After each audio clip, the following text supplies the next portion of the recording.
You're making me seem like I abducted you. You did. And I like...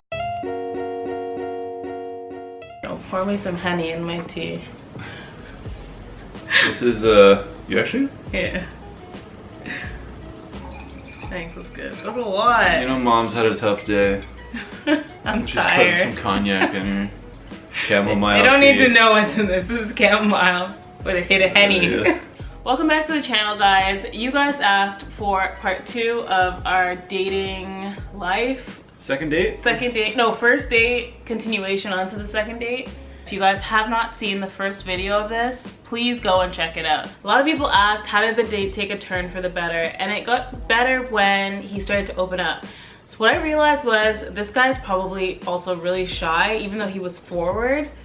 So I had to break the ice. I'm like, okay, tell me 10 things about you that I would never guess.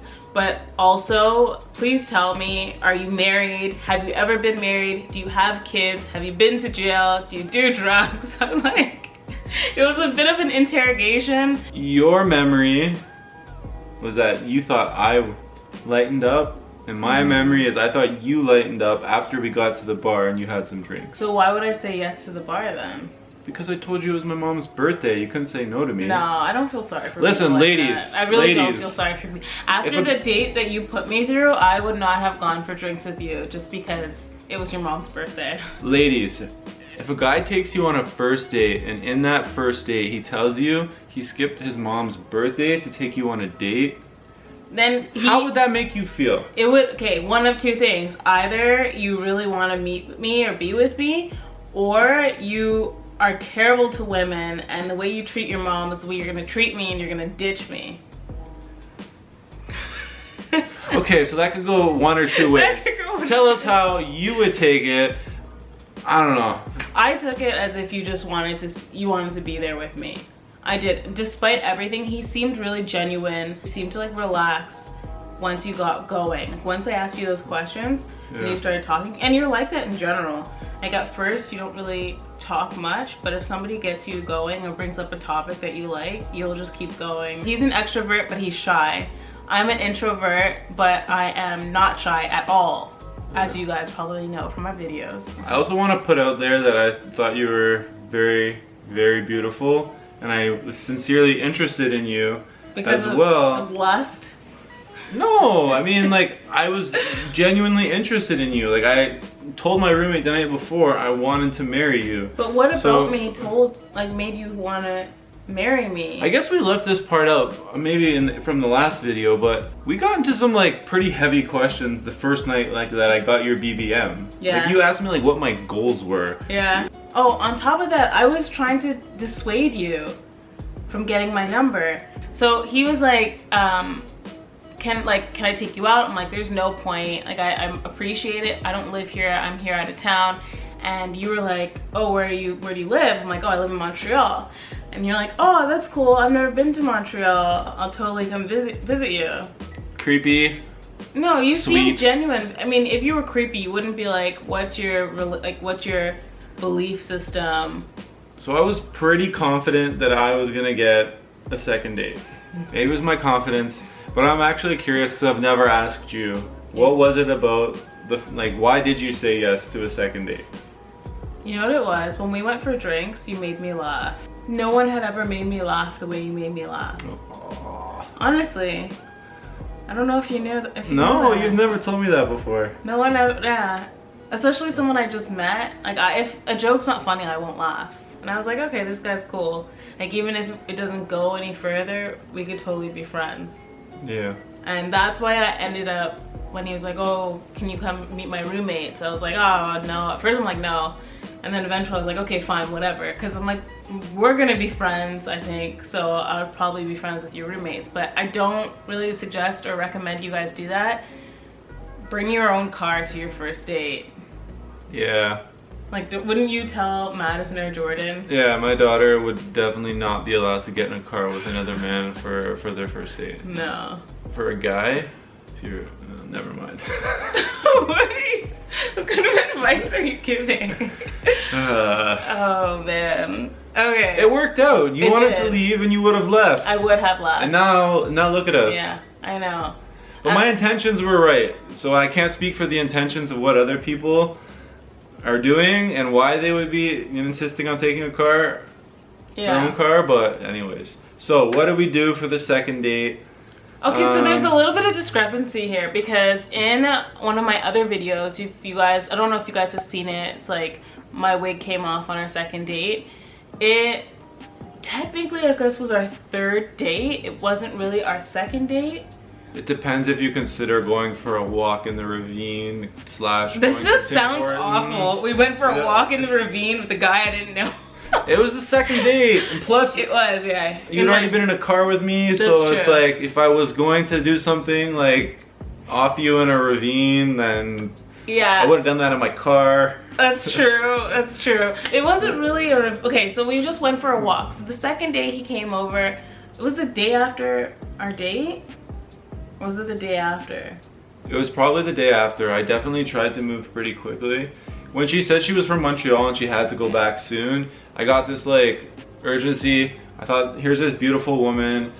She lives in another city. I can't let her get back to Montreal without making a strong impression on her, so that she would feel like, okay, there's somebody in Toronto who's waiting for me or who's really interested in me. So I wanted to make the best impression that I could within a small amount of time. So I got to work right away, and I think I set the second date up for like the next day or like the day after.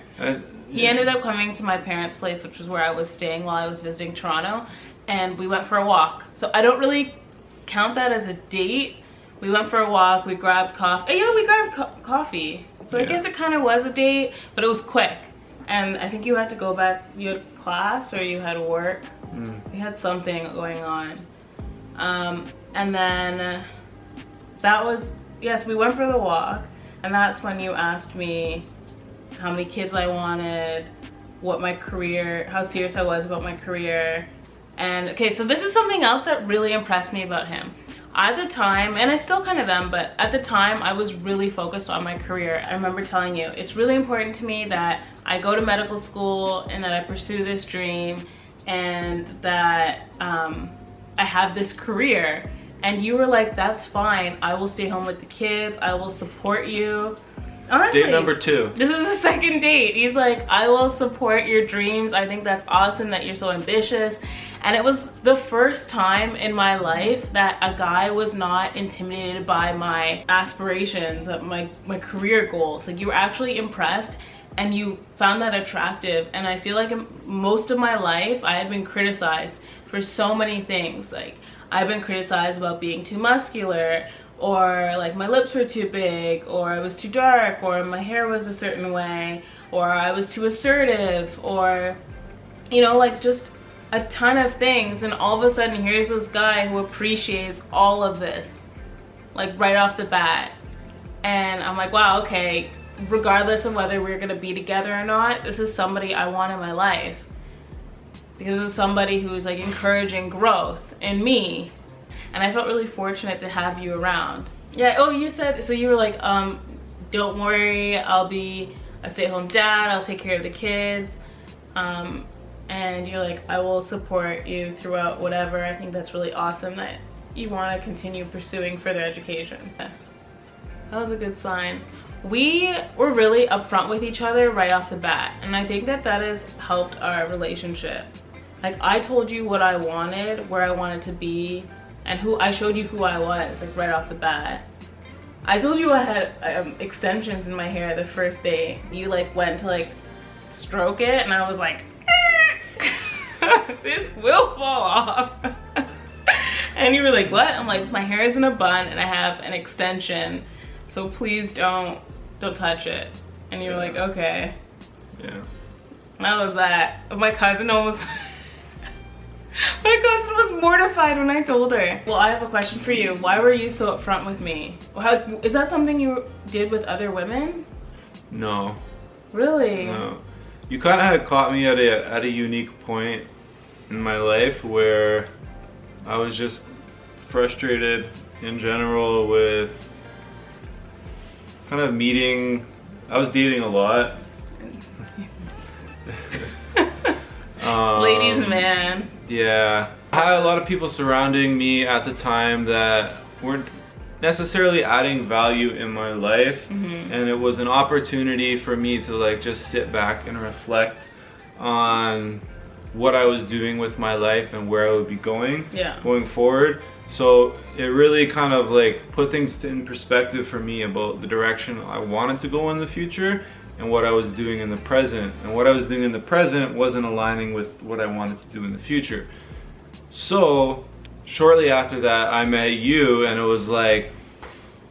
Well, I guess because when we met, you told me that you were thinking about going back to school, and I was like, that's awesome. Yeah. And I was really impressed by that. Yeah, I was like, I need to do something else. I'm working in a club. This is not where I want to be. This is not what I want to be doing long term. Yeah. This is great money for now, but yeah.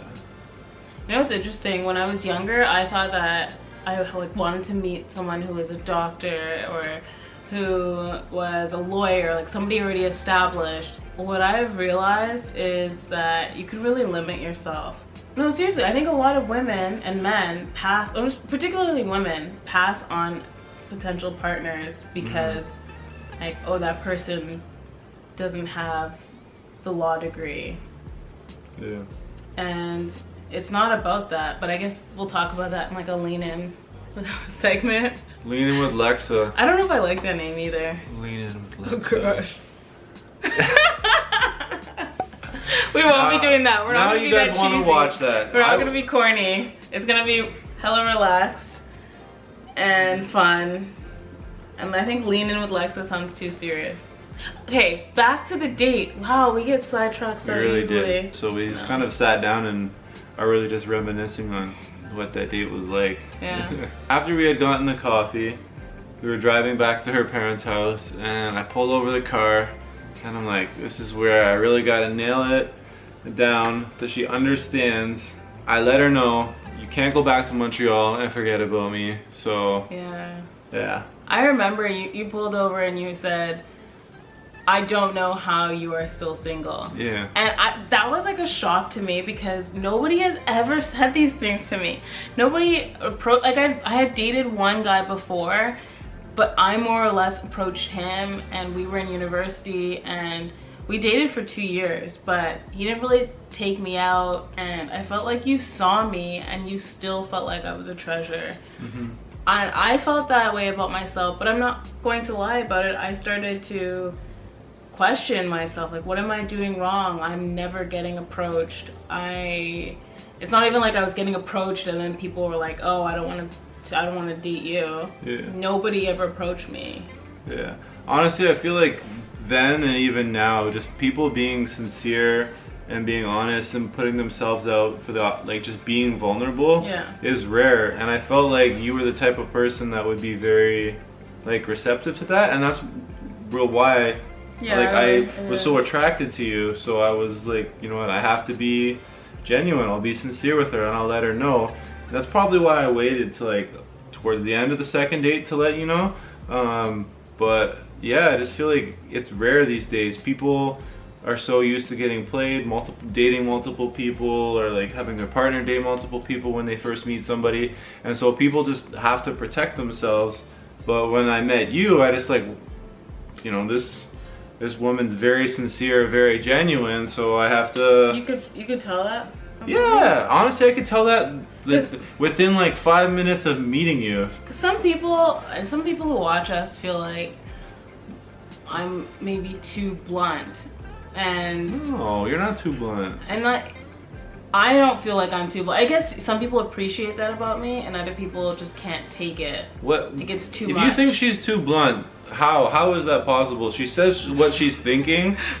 Maybe you being uncomfortable is the problem. I know, we've had a few comments saying that like I should essentially simmer down. Well, I don't want you to simmer down or to suppress who you are or anything like that, because then I'm missing out on that part of who you are. Like, that just, to me, doesn't make any sense. I don't understand why some men want to be able to control their wives. No, it's not men saying it, it's women who are telling me that I should like, oh, I shouldn't joke or tease you as much, or... And honestly... But you don't seem bothered. I'm like, I tease everybody like this. But no, I'm not bothered at all. Yeah, and I hope you would tell me if you were. I would. Honestly. I feel like we have that kind of relationship where you could tell me. And what? I hope after 8 years. Yeah, absolutely. But I think, like, honestly, if that's people's perspectives that you need to simmer down or whatever, I think isn't the channel for them. maybe, yeah, that's not the channel for them. And also, yeah. I can't speak to how their upbringing and their relationships and things like that, but Yeah. that's not what I want. I want you to be who you are to the fullest extent, because that's who I fell in love with and that's who I want to be with. Yeah. Real talk. Thanks, babe.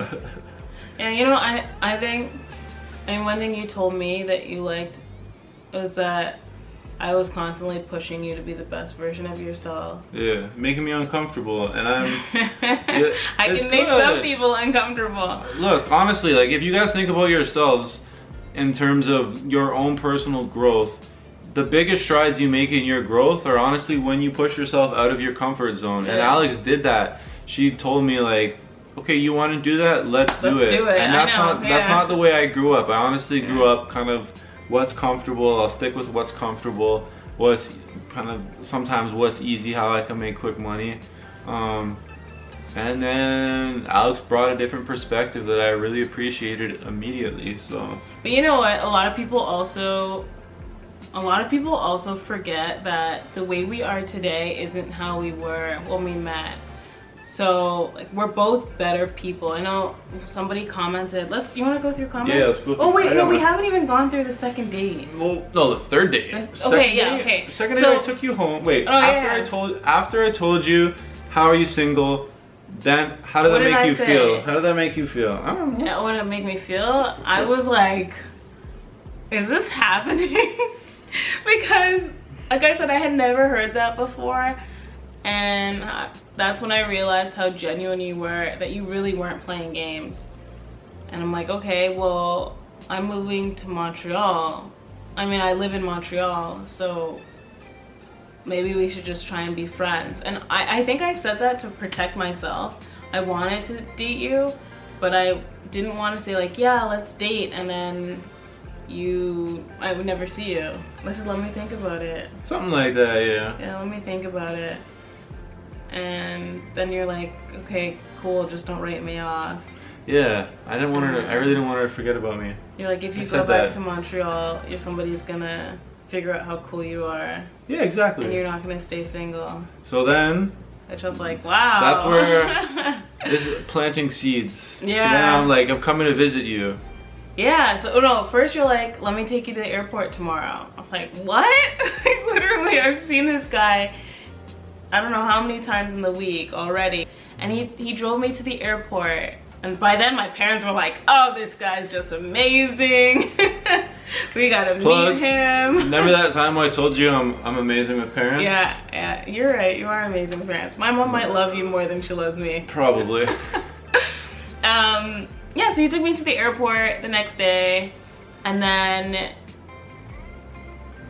within a week you visited me in Montreal. Yeah. You took a bus. So he worked, you had class, you worked all night, then you didn't even go to sleep. You went from work onto a bus, a 6-hour bus. Yeah, so from Toronto to Montreal. He got on a 6-hour bus, guys. I wasn't trying to fly, I didn't have money for that, so. And then you spent like 12 hours with me, and then you went back on the bus and went straight to class or straight to work or something like that. I was like, wow, this guy's serious. He's serious.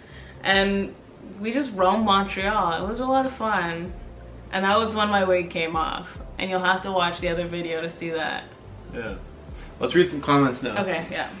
This guy sounds like trash. Can't wait to hear how it got better. How did I know it was love?